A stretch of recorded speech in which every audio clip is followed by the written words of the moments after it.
The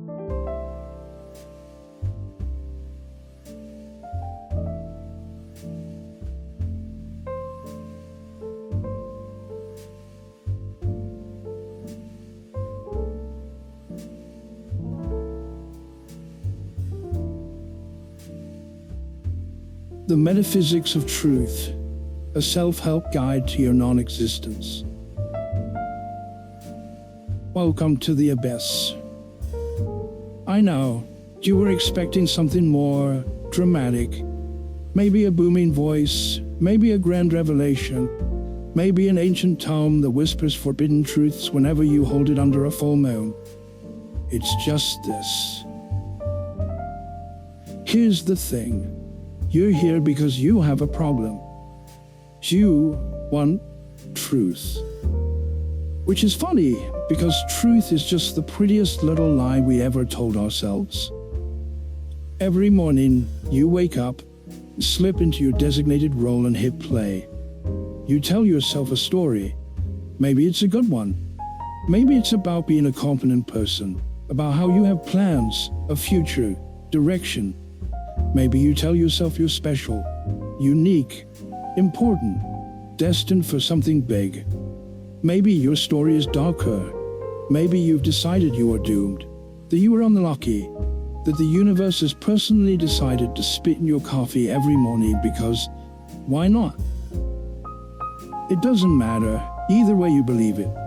You take your little fiction and you run with it, shaping every interaction, every decision, every moment around it. And the best part?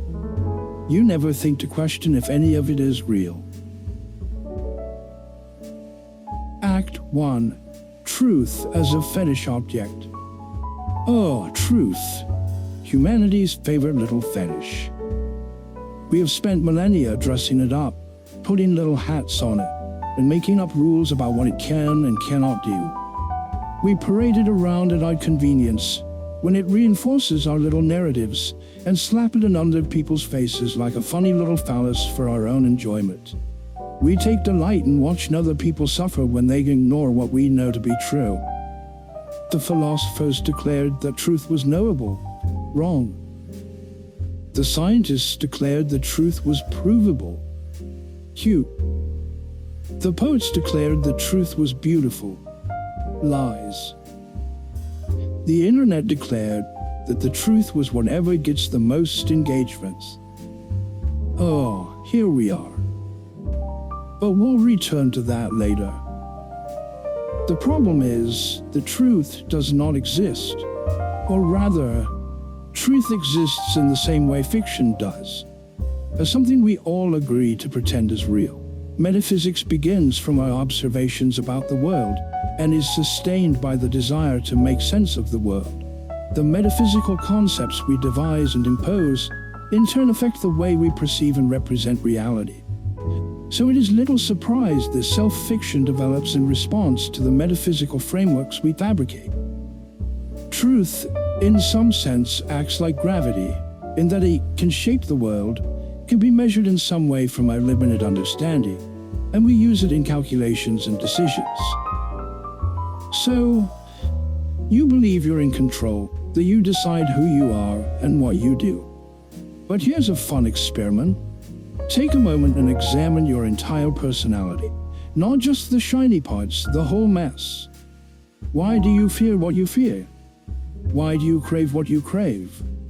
Why do you make the exact same mistakes over and over like a broken record someone forgot to turn up? I'll tell you why. Because at some point, someone, your parents, your culture, a sweaty little hairy man in a marketing office, shoved a narrative down your throat and you swallowed. And now, without even realizing it, you spend your days cosplaying a person you didn't even get to design. You think the laws of physics are true? Great. Try explaining that to a black hole. You think historical facts are true? Fabulous. Flip through 3 different history books and count how many versions of the same event exist.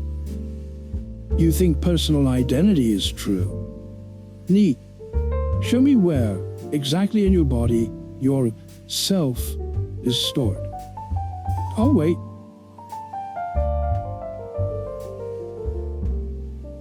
Act 2. Truth is a narrative device. Here's where it gets fun. See, the universe is indifferent, a cold, deaf expanse, but you're out here making up meanings as a coping mechanism. Your personal fiction determines everything. Everything. If you believe the world is against you, congratulations. You've just rigged the game in the universe's favor. If you believe you're destined for greatness, you'll ignore every sign pointing to your mediocrity. If you believe nothing matters, you'll act accordingly, and ironically make that belief true. You are not making rational choices. You are obeying a pre-existing narrative, one that dictates what risks you take, what opportunities you ignore, and what doors you slam shut before you even tried the handle. You are not living, you're narrating. And worse, you're bad at it. The reason we think truth is non-fiction is because we assume fiction is a lesser category. Fiction, we say, is made up. Fiction is playful, deceitful, unreliable. Meanwhile, truth is big, important, and serious. But if truth was so serious, why does it keep changing? The Earth was flat, then round, then according to some Facebook groups, flat again. The universe revolved around us, then it didn't, then it kind of did again depending upon who you ask. Time was absolute, then Einstein said nang. Truth, as we experience it, is not a fact, it's a genre. And like every genre, it has rules, tropes, and cliches. A scientific truth must include math and lab coats. A historical truth must include dusty books and sepia-toned photos. A philosophical truth must include a man with a beard.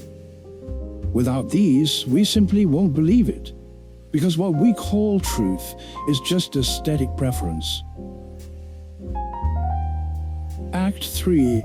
Your personal truth is just fan fiction. Now here's where you'll really lose the plot.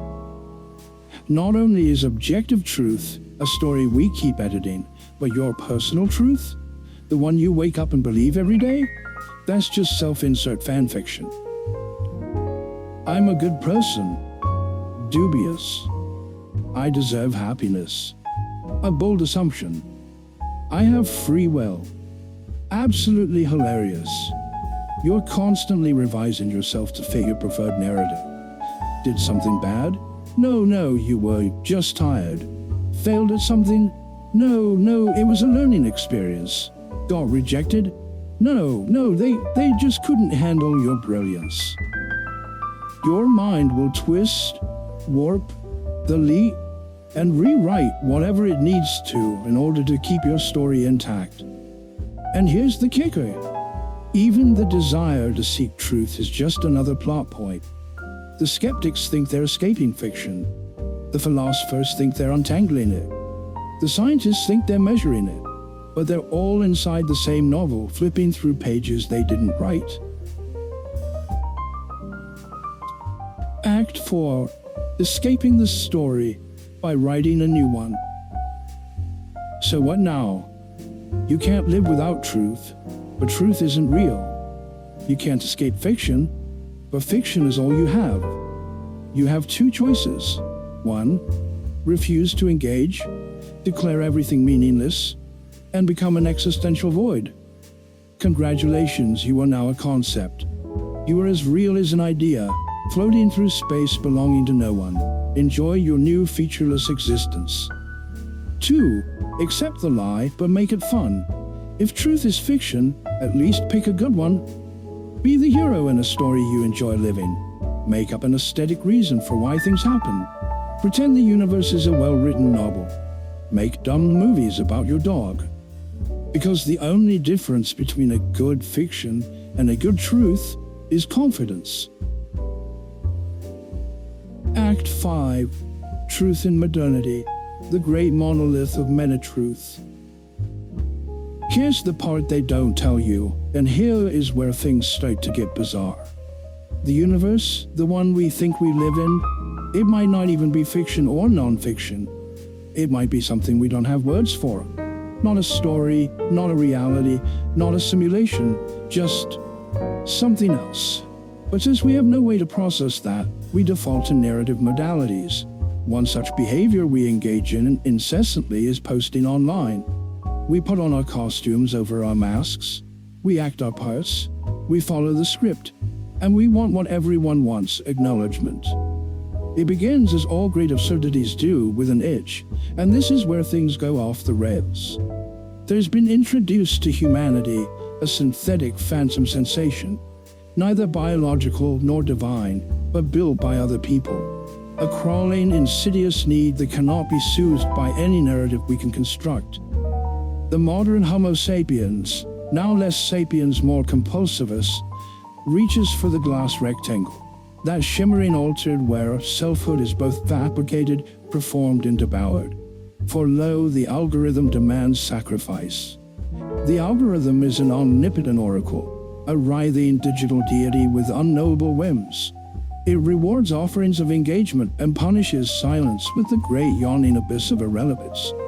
To be unengaged is to be unremembered, and to be unremembered is, in this era, to be unalive. So people post constructed narratives within their already constructed narratives, and they fling these narratives like monkeys fling shit, with careful curation, mythos-driven versions of their mundane existences, into a bottomless void where a million disembodied thumbs scroll past with all the reverence of a church umpire. Why do they post?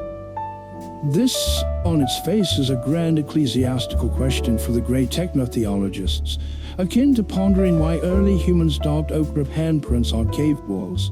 But in reality, it is a simple declaration of existence. I was here. The interesting piece is that it is something that continually grows far more desperate. They post not to share, but to affirm. Every meal photographed, every sunset filtered, every half-thought spilled into the infinite cybernetic abyss in a desperate chat. This is real, I am real, my life means something. To reinforce the narrative, one must present not reality, but the aesthetic of reality. For reality in its raw form is far too grotesque and far too unpredictable. A sandwich is not merely a sandwich, it's a statement, a performance. The taste is irrelevant. What matters is its photogenic submission to the grid. A person is not merely a person, but an archetype in their own unfolding legend, carefully constructed, each post another brick in the cathedral of their curated mythology. For every post is a call and response ritual. And if the response does not come, if the engagement is too low, the likes too few, the horror sets in. What if the world is not watching? What if the algorithm has cast them into the purgatory of irrelevance? They check, they refresh, they delete and repost, alter, edit, reframe, desperate to maintain control over the shape of their own proxy reflection, disregarding any higher-order narrative they operate with it. The silence of an ignored post is kind of a digital death, and so they post again and again and again, each fragment reinforcing a constructed identity, a story that must be told lest it disappear into the ether. In the end, the irony is exquisite. People post to feel real, but the more they post, the more the narrative self-dissolves. They become echoes, performative shadows of their own mythologies, avatars dancing in a bastard in a different feed, not realizing that they are playing out a crude puppet show of the larger reality that they're trapped in. The algorithm watches, the engagement trickles in, and the cycle continues. And somewhere deep in the recesses of their dopamine-racked minds, a question emerges, fleeting and terrible. If I stopped posting, would I still exist? Because it's easier than admitting we have no idea what the hell's going on.